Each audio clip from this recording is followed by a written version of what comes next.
Shalom, peuple de Dieu, nous sommes ravis de vous voir être connectés.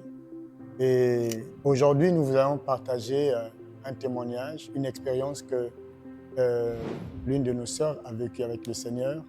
Elle va se présenter, elle est servante du Seigneur.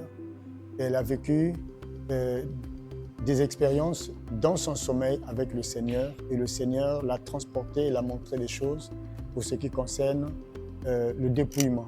Et donc, chers bien-aimés, la Bible dit à la loi et au témoignage, si l'on ne parle pas ainsi, il n'y aura pas d'Europe pour le peuple. Et nous voulons lire un passage qui nous confirme ce que nous allons partager avec vous tout à l'heure au travers du témoignage de notre bien-aimée sœur qui va se présenter tout à l'heure. Puis Psaume 19, verset 8. La loi de l'Éternel, elle est parfaite, elle restaure l'âme. Le témoignage de l'Éternel est véritable, il rend sage l'ignorant. Et donc, bien-aimés, nous qui avons été ignorants dans beaucoup de choses, le témoignage de notre sœur va nous édifier.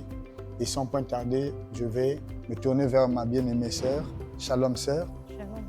Comment vous allez? Je vais bien. Et je sais que vous avez beaucoup à nous partager par rapport à l'expérience que vous avez vécue avec le Seigneur. Et je vous laisse le temps de partager cette expérience. Vous allez vous présenter et le Seigneur va être glorifié. Merci. Shalom, peuple de Dieu. Shalom, peuple de Dieu. Je suis la sœur divine. Donc, j'ai vécu une expérience avec le Seigneur. Et dans cette expérience-là, j'ai eu à faire 3 songes. Pas au même moment, mais de manière successive. Donc, dans le premier songe, je m'étais retrouvée dans une salle. Et dans cette salle-là, je n'étais pas seule. Donc, là où j'étais assise, avant moi, il y avait des gens. Et après moi, il y avait aussi des gens. Mais seulement ce que j'avais constaté, c'est que dans cette salle-là, tout le monde était nu. Et moi, personnellement, quand je me mirais, parce qu'en face de nous, il y avait des glaces, des miroirs. Et lorsque je me mirais, le visage était le mien, mais la couleur de la peau n'était pas le mien. Donc la couleur de la peau pouvait être un blanc comme ce tissu-là. Et moi maintenant, je me posais la question de savoir pourquoi le visage est le mien, mais la couleur de la peau n'est pas le mien. Mais pendant que je me posais des questions, je pouvais voir que ceux qui étaient après moi, pas de l'autre côté, ceux qui étaient après moi, il y avait un monsieur au devant qui donnait à toutes ces personnes-là des petits cercueils. Ça pouvait être des cercueils de cette forme, en miniature comme ça, mais je pouvais reconnaître que ça, c'est la forme d'un cercueil. Et chaque fois qu'il donnait à chacun son cercueil, la personne prenait son cercueil, se levait, sortait de la salle. Et lorsque la personne sortait de la salle, on prenait ces personnes-là, on partait les abattre, donc les tuer. Et arrivé à mon tour, il a fait la même chose. Il a pris le cercueil, il me l'a donné. Et j'ai posé la question à ce monsieur, ce cercueil-là, c'est pourquoi? Il m'a dit ceci: tous ceux-là qui changent la nature de leur corps atterrissent ici, en ces lieux. Et après, quand il m'a dit ça, j'ai regardé après moi, il y avait beaucoup de gens, tout le monde dans la même condition. Mais je pouvais remarquer que les conditions étaient différentes.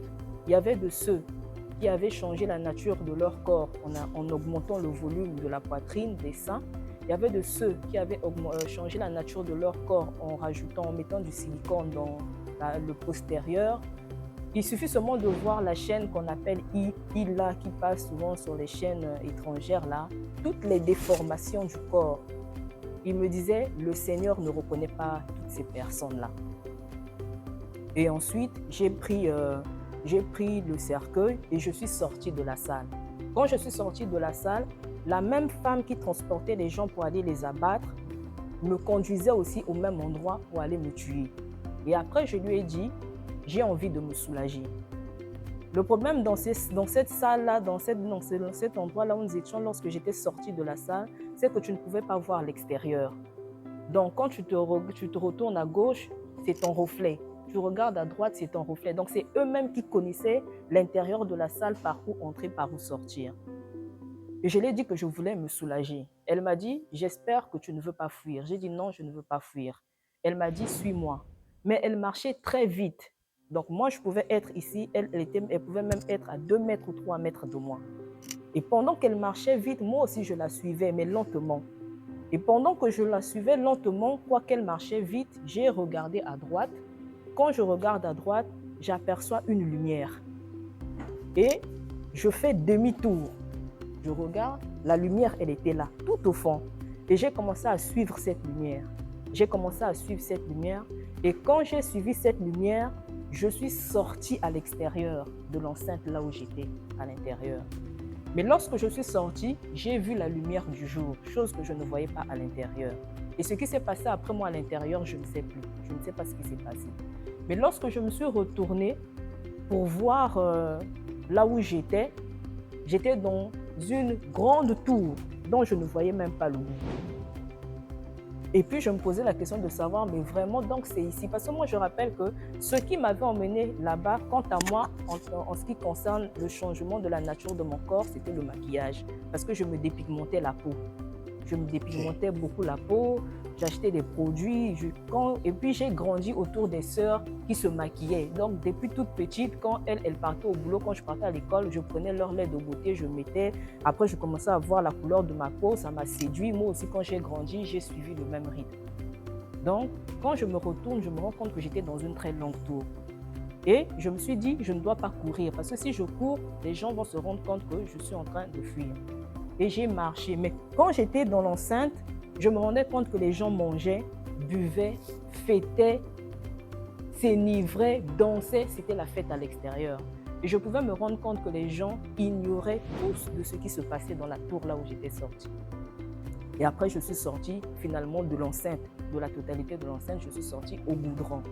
Mais je me rendais compte qu'en dehors de moi, il y avait de ceux-là qui avaient pu sortir de cette enceinte, mais je me rendais compte qu'il y avait des gens au fond qui les attendaient et qui les ramenaient encore à l'intérieur. Ok.